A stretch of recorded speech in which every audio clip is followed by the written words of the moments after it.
Hello मित्रांनो, सर्वात आधी मी तुम्हा सगळ्यांना एक छोटीशी विनंती करू इच्छिते, की व्हिडिओ पाहिल्यानंतर कृपया माझ्या चॅनेलला नक्की सबस्क्राईब करा. हे व्हिडिओ बनवण्यासाठी मी खूप मेहनत घेते आणि याच माध्यमातून मी माझा खर्च चालवते.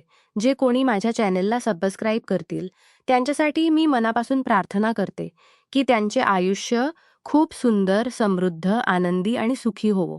प्लीज, प्लीज माझ्या चॅनेलला नक्की सबस्क्राईब करा. माझं नाव अर्चना, वय वर्ष 38. आयुष्याच्या या टप्प्यावर आल्यावर माणूस असा स्थिरचा आनंद घेतो, पण माझ्या नशिबाने काही वेगळाच हेळ मांडला होता.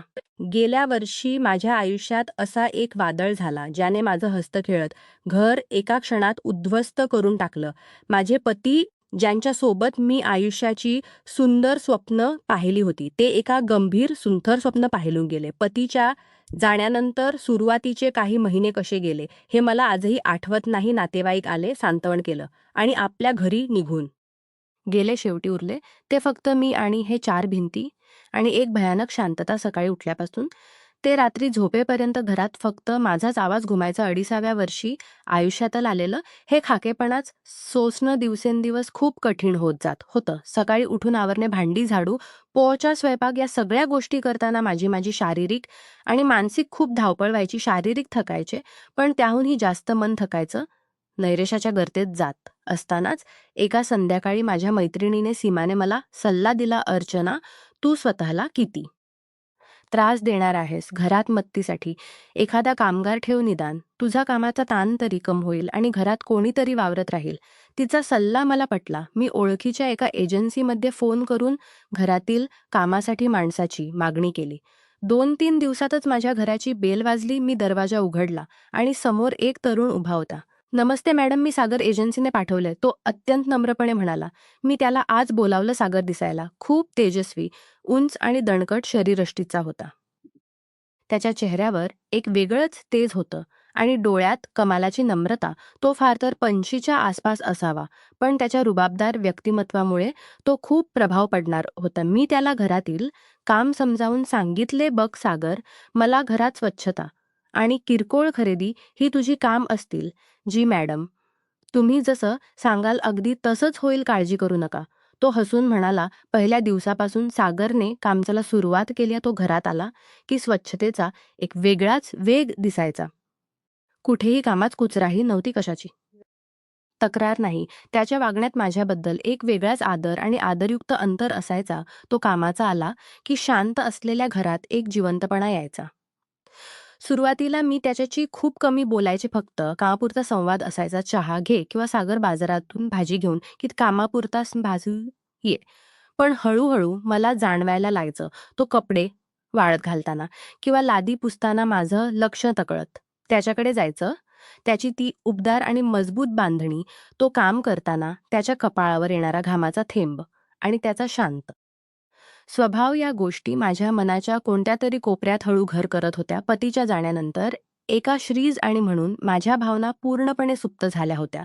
पण सागरच्या उपस्थितीने माझ्या मनात कुठेतरी एक हलक्याशा अनपेक्षित लहरी उमटू लागल्या होत्या. कधी-कधी मी गॅलरीत उभे राहून त्याचा विचार करायचे. "काय विचार करतेस तू अर्चना? तू हा कामगार आहे आणि तू या घरची मालकीण."